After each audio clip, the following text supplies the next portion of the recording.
A baby's point of view is one of a kind.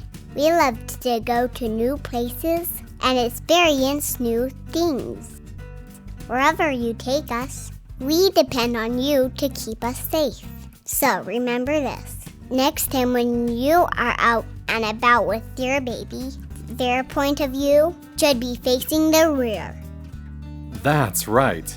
Rear-facing car seats provide the best protection for your child during a crash. If your child is sitting forward-facing in a frontal collision, there are huge forces exerted onto their shoulders, neck, head, and spine, which can cause death or paralysis. If your child is rear-facing in a collision, the force will be spread over a greater area of the body, better protecting their neck, head, and spinal cord. So keep your toddler in a rear-facing car seat until at least the age of 2, or until they reach the maximum height and weight limit of their car seat.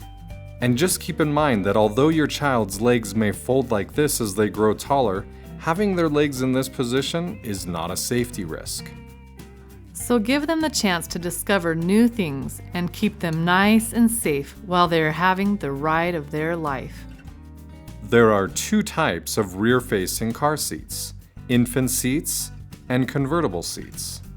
Infant seats, or rear-facing only seats, are used for babies until they weigh between 22 and 35 pounds, depending on the model. Infant car seats have a minimum weight limit as well. If you have a newborn or a premature baby, check the label to make sure your child is above the minimum weight limit. It may be easiest to use an infant car seat with its detachable base, as the car seat can be easily snapped in or out. Some infant seats allow you to install the seat without the base. Also, read your instruction manual to find the correct traveling position for the carrying handle. When your baby reaches the maximum weight limit of her infant seat, or when the top of her head is within 1 inch of the top of the car seat shell, move her into a convertible seat. Convertible seats in the rear-facing position have higher weight limits of 30 to 40 pounds, so that your baby can be better protected for a longer period of time. Because convertible seats can convert from rear-facing to forward-facing as your child grows, they have 2 seatbelt paths. This is the correct path to put the seatbelt through while rear-facing. They also have an upright position and a reclined position. Use the reclined position for rear-facing.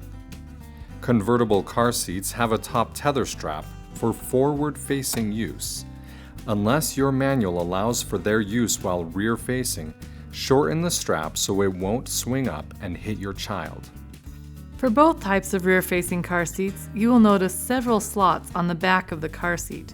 Before installing your car seat, move the harness to the slots at or below your child's shoulders. Remember that the back seat in the center location is usually the safest place for your child to sit, and never install a rear-facing seat near a frontal airbag, as it can cause serious injury or death in a crash. When installing your car seat, be sure that the back of the car seat is at a 30 to 45 degree angle. Having a correct angle is very important.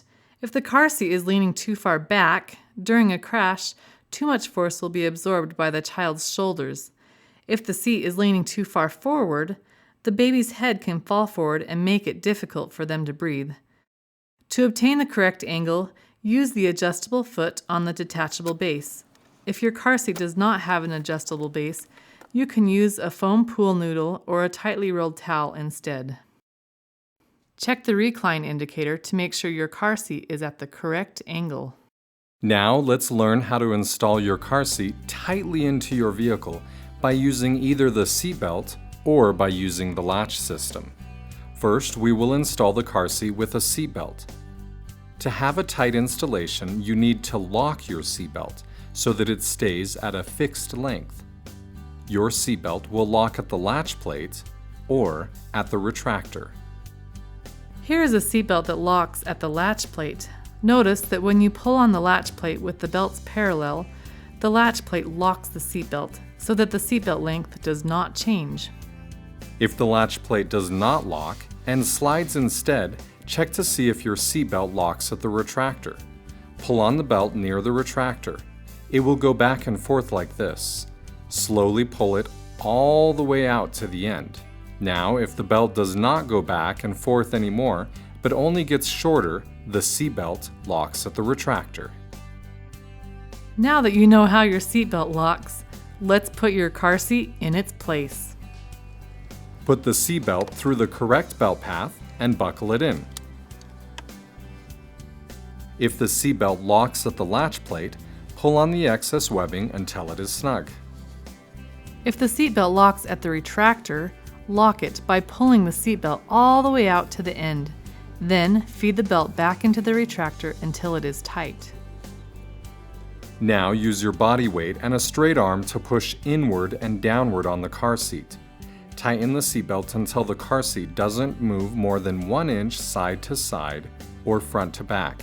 Check for tightness at the seatbelt path. If your vehicle is older than 1996, it is possible that neither the latch plate nor the retractor will lock. In this case, you will need to add a locking clip.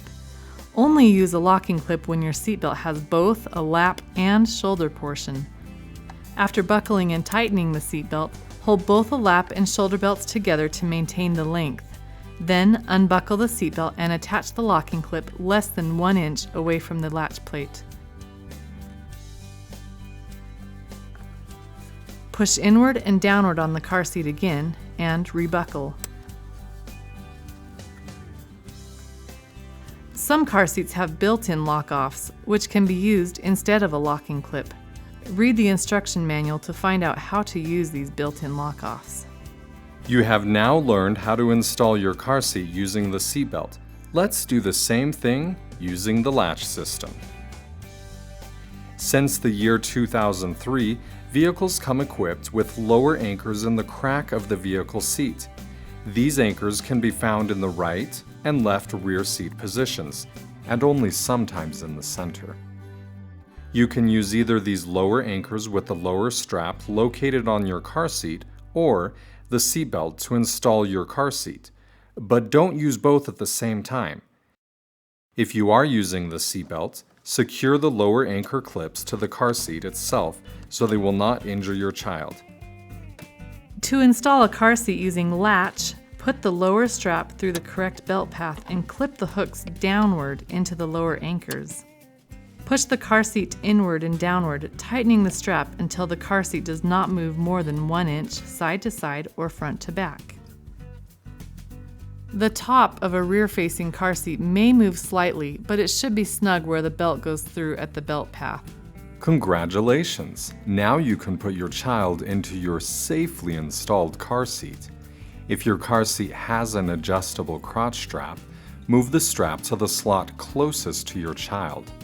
Remove any bulky coats or blankets from your child. Buckle the harness, making sure it lays flat and snug. If the harness is loose, tighten it until you can't pinch any slack.